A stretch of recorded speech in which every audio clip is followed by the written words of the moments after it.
anh ấy rêu con anh nhầm con anh ai mà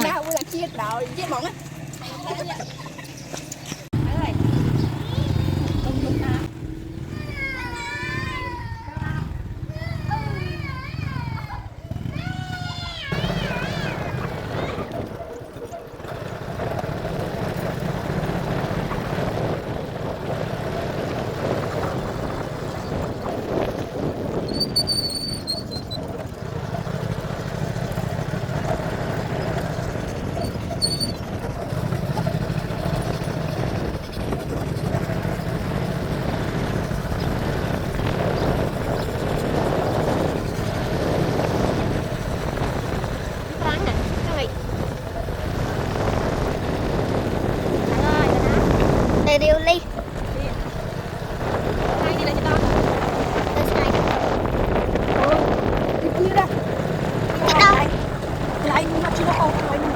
lấy cá tí không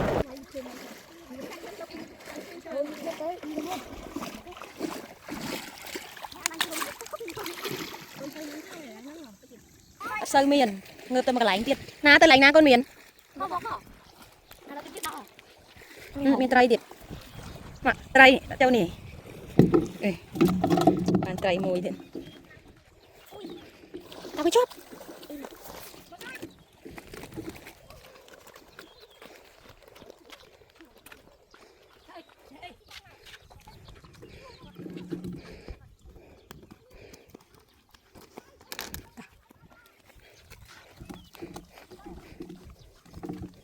đâu cái lạnh rêu từ một tiệt vừa rêu liền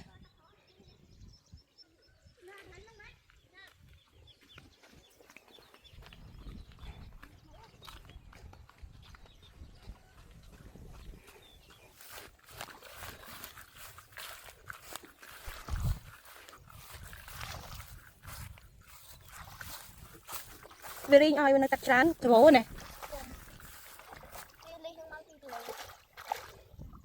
chứ các hai tắt lán lịch à mền nè mà có thom qua này cô chưa phải miên này cái rêu lên này ta không giống rêu lên nâng học đây bạch hai vậy đi ôi à ô hai một đấy nè cái máy nè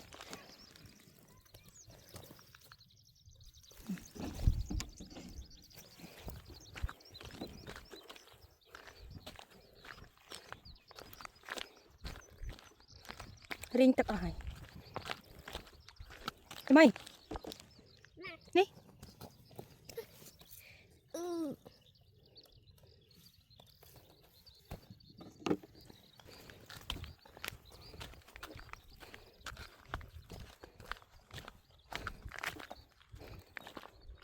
ring à nè mặt hôi hôi nhá sao ta lấy nè tiệm mà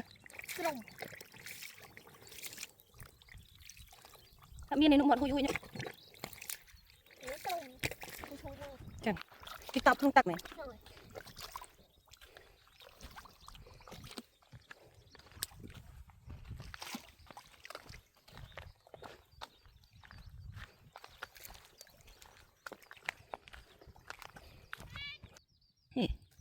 sẽ liên phố nữa nhỉ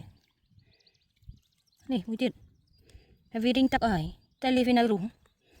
vì năng đấy nè ô bài là bài hai mới nè tôm chôm nữa nè không đầy nè riêu li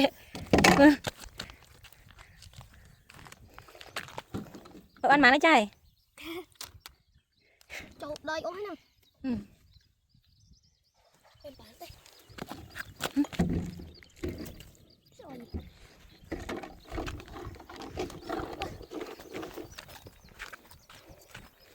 cái rêu lên tắc môi em rêu lên đây vậy vì đây bài hành cho việc li huy nơi chuột chuột một hành nhé tại vì bạc đây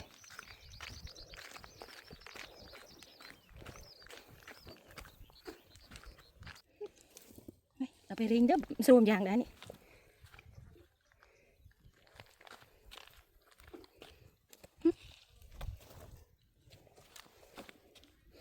này con mưa qua khơi thả lý nhưng mưa khơi ở khơi nên mình reo li ra li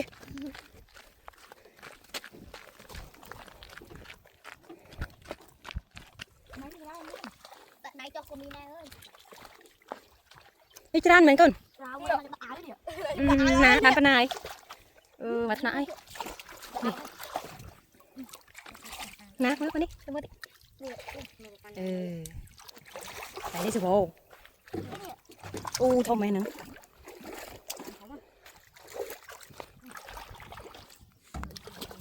Nón quay cho con được đã mất này đã mất rồi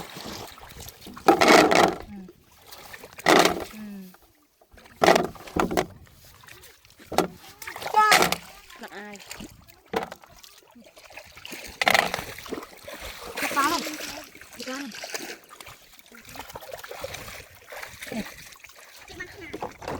cái đống đập cái lỗ bằng cả ba này mình làm hai mặt phóng anh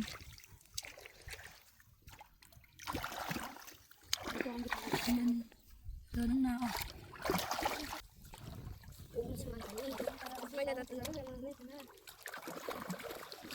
mà em phải mặc đọc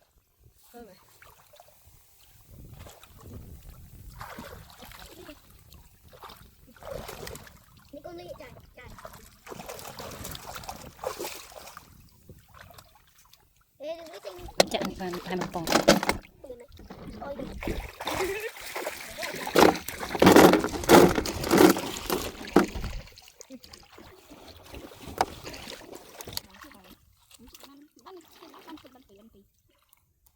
nè ban mà này dân đập tê tê hay mới lợn con thỏ. lợn á Nó lợi những kia liền. Được rồi.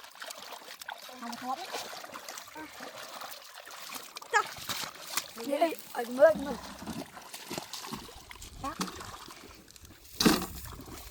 đấy ơi anh ơi anh đây mà chạm đâu thế để thấy tôi phê giờ thấy con chơi nó được không bà này riêng một rắc màn hai màn chiên vào máu này pin mở mấy chích pin nhìn thằng trong này ban giờ má này nó bán gì ta lấy cho nó tê và lại ha đi đâu trò mài ơi lấy hai chích pin chích pin à nó này cái gì đâu. đi chơi như được mới lợn về bàn mẹ vậy ta dương tê liên luôn liên ấy ra ta dương cái bên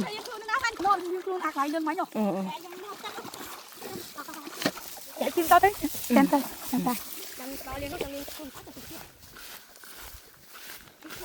này sật bạch chôn rêu li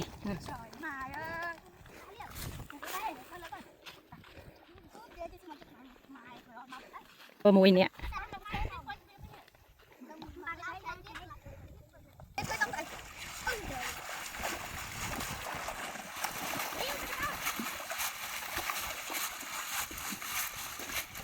liền thấy cái con liền liền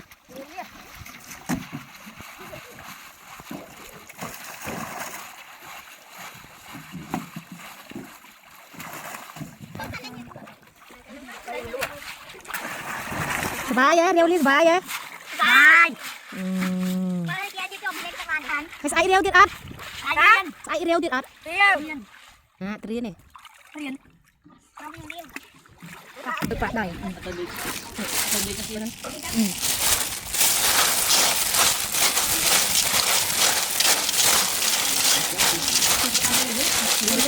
luôn đi ngập lẹt đó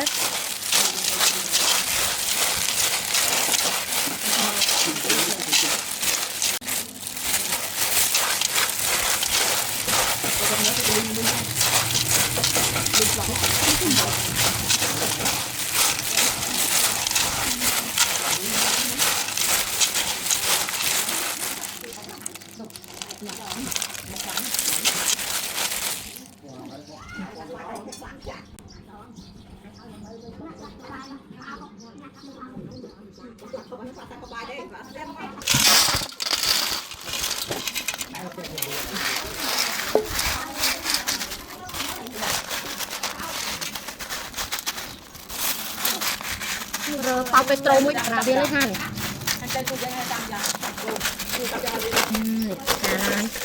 đi kêu hai hai giờ bây giờ muối bị bảy